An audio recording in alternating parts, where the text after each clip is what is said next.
ನಮ್ಮಂತ ಮುದುಕರು ನನಗೆ 75 ವರ್ಷ ಈಗ ದಾಟ್ಕೊಡ್ಬೇಕಾದ್ರೆ ಎಷ್ಟು ಕಷ್ಟ ಆಗತ್ತೆ. ಮತ್ತೆ ಆ ಕಡೆ ಎಲ್ಲ ಟ್ರಾಫಿಕ್ ಬಹಳ ಐತಿ. ಇದನ್ನ ಆದಷ್ಟು ಇದನ್ನ ಮಾಡಿದ್ರೆ ಬರೋಬ್ಬರಿ. ಇಲ್ಲ ಅಂದ್ರೆ ಅದೇನಾದ್ರೂ ಒಂದು ಅನಾಹುತ ಆಗೋಕ್ಕಿಂತ ಮೊದಲ ಕಾರ್ಪೊರೇಷನ್ ದವ್ರು ಸ್ಮಾರ್ಟ್ ಸಿಟಿ ಮಾಡುವಂತವ್ರು ಜವಾಬ್ದಾರಿ ಇದ್ದಂತವ್ರು ಇದನ್ನ ತಾಬಡ್ತೋಬೇಡ ರಿಪೇರಿ ಮಾಡಿ ಜನರಿಗೆ ಅನುಕೂಲ ಮಾಡಿಕೊಡಬೇಕು. गेल्या काही दिवसांपासून बेळगाव शहरात सुरू असलेल्या पावसामुळे शहरातील विविध भागांमध्ये अनेक समस्या निर्माण झाली आहेत. यामध्ये रस्त्याची दुरवस्था, ड्रेनेजची अकार्यक्षमता आणि कचऱ्याची योग्य विल्हेवाट न लागल्याने अशा समस्या ठळकपणे समोर येत आहेत. विशेषतः कॉलेज रोड परिसरात गेल्या आठवड्यात झालेल्या मुसळधार पावसामुळे पूरस्थिती निर्माण झाली होती. यावेळी स्थानिक प्रशासनाने त्वरित उपाययोजना करत ड्रेनेज उघडले आणि पाण्याचा निचरा सुनिश्चित केला.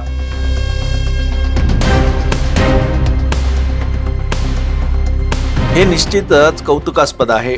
मात्र आता पावसाचे प्रमाण काहीसे कमी झाले असले तरी उघडे पडलेले ड्रेनेज आणि तुटलेले लोखंडी बार्स नागरिकांच्या सुरक्षेला गंभीर धोका निर्माण करत आहेत.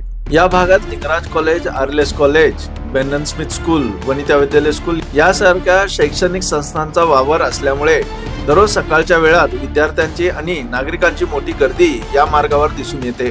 विशेष म्हणजे हे उघडे ड्रेनेज थेट फुटपाथावर असल्यामुळे नागरिकांना पायी चालताना मोठा धोका संभावत आहे. कॉलेज रोड हा खानापूर आणि चन्नम्मा सर्कल कडे जाणारा मुख्य रस्ता असल्याने येथे वाहनाची वर्दळ मोठ्या प्रमाणावर असते. अशा ठिकाणी फुटपाथ बंद झाल्यामुळे वयोवृद्ध नागरिक, महिला आणि विद्यार्थ्यांना प्रचंड अडचणीचा सामना करावा लागत आहे. सध्या काही समाजसेवकांनी पुढाकार घेऊन या उघड्या ड्रेनेजवर त्वरित बॅरिकेड्स लावून रस्ता बंद केला आहे, जेणेकरून संभाव्य अपघात टाळू शकतील. मात्र हे तात्पुरते उपाय दीर्घकालीन नाहीत आणि प्रशासनाने त्वरित पावले उचलण्याची गरज आहे, अशी नागरिकांकडून मागणी होत आहे. तुम्ही बघू शकता बेळगाव मध्ये खूप पाऊस होत आहे. त्या कारणाने कॉलेज रोड वरील हे जे गटर आहे ते थोड्या दिवसा अगोदर ओव्हरफ्लो झालं होतं. त्या कारणाने जे काम होतं ते इथले अधिकारी येऊन ते केलेले आहेत, पण ते खोलून त्यांनी तसंच ठेवून गेलेले आहेत. तुम्ही पाहू शकता की त्याची सळ्या आहेत आणि ओपन मध्ये आहे, म्हणजे त्याने जे काम आहे ते पूर्ण केलं नाही आहे. आणि रात्रीची वेळ असेल किंवा दिवसाचा असेल, इथं खूप सारे स्कूल्स आहेत, कॉलेजेस आहेत आणि खूप म्हणजे एक धोकादायक ही जागा झाली आहे.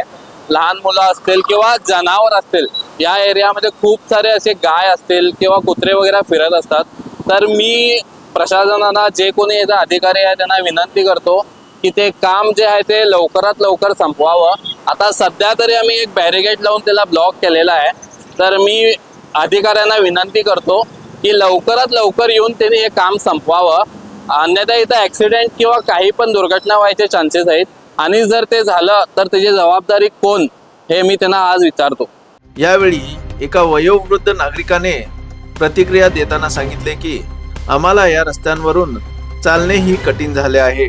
पावसाळा पुढे सुरू राहणार असल्याने याआधीच हे ड्रेनेज व्यवस्थित दुरुस्त केले पाहिजे.